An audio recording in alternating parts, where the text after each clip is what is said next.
ایک مرتبہ اللہ کے نبی موسیٰ علیہ السلام نے اللہ سے ہم کلام ہو کر پوچھا، اے اللہ، جنت میں میرے ساتھ کون ہوگا؟ جب موسیٰ علیہ السلام نے یہ سوال کیا تو اللہ رب العزت نے فرمایا، اے موسیٰ، فلاں شہر کا قصاب تمہارے ساتھ جنت میں تمہارا ساتھی ہوگا۔ جب موسیٰ علیہ السلام نے یہ سنا، حیرت سے اس قصاب کو ڈھونڈنے لگے کہ آخر اس قصاب میں ایسا کیا ہے جو میرے ساتھ وہ جنت میں رہے گا۔ ڈھونڈتے ڈھونڈتے اس قصاب کی دکان پر پہنچے۔ موسیٰ علیہ السلام نے دیکھا وہ قصاب گوشت بیچ رہا ہے۔ آپ دور سے اسے دیکھتے رہے۔ جب سورج ڈوبنے لگا تو آپ نے دیکھا کہ وہ تھوڑا سا گوشت اپنی تھیلی میں رکھ کر اپنی دکان بند کر رہا ہے۔ اللہ کے نبی موسیٰ علیہ السلام اس قصاب کے بارے میں زیادہ جاننے کے لیے اس کے قریب آ کر کہنے لگے، اے خدا کے بندے، میں شہر میں اجنبی ہوں، کیا ایک رات کے لیے مجھے اپنا مہمان بناؤ گے؟ اس قصاب نے جیسے ہی آپ کے چہرے کا نور اور آپ کی شرافت دیکھی تو کہنے لگا، آج رات آپ میرے مہمان ہیں۔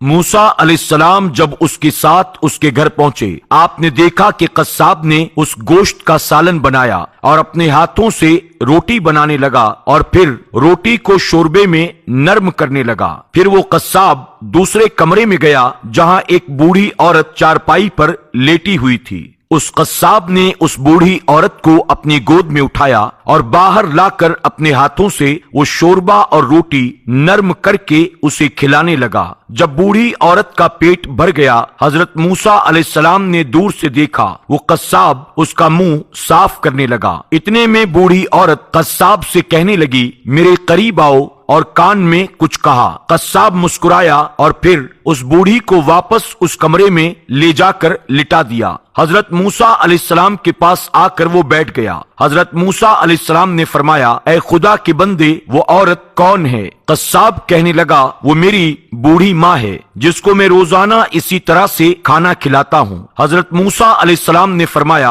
اے خدا کے بندے، تمہاری ماں نے تمہارے کان میں کیا کہا جس کو سن کر تم مسکرانے لگے؟ وہ کہنے لگا، میری ماں میرے کان میں روز کہتی ہے کہ اللہ تجھے جنت میں موسیٰ علیہ السلام کا ساتھ عطا فرمائے۔ میں اپنی ماں کی بات سن کر دل ہی دل میں مسکرا کر کہتا ہوں، کہاں میں معمولی سا قصاب اور کہاں وہ اللہ سے کلام کرنے والے اللہ کے نبی موسیٰ علیہ السلام۔ بس اتنے میں موسیٰ علیہ السلام نے قصاب کو سینے سے لگا کر کہا، اے قصاب، اب تمہاری ماں کی دعا قبول ہو چکی ہے اور میں اللہ کا نبی موسیٰ کلیم اللہ ہوں اور تمہیں یہ خوشخبری سنانے آیا ہوں کہ جنت میں تم یقیناً میرے ساتھ رہو گے۔ بخدا ماں کی دعا میں وہ اثر ہوتا ہے کہ کائنات کی ہر چیز اولاد کے قدموں میں رکھ دیتی ہے۔ اللہ رب العزت کی بارگاہ میں دعا ہے کہ وہ ہر انسان کی ماں کو سلامت رکھے، اور جن لوگوں کی ماں اس فانی دنیا سے رخصت ہو چکی ہیں، اللہ ان کی مغفرت فرمائے، اور ہر اولاد کو اللہ توفیق دے کہ وہ اپنی ماں کی خدمت کر سکے، کیونکہ ماں ہر اولاد کے لیے جنت کا دروازہ ہے۔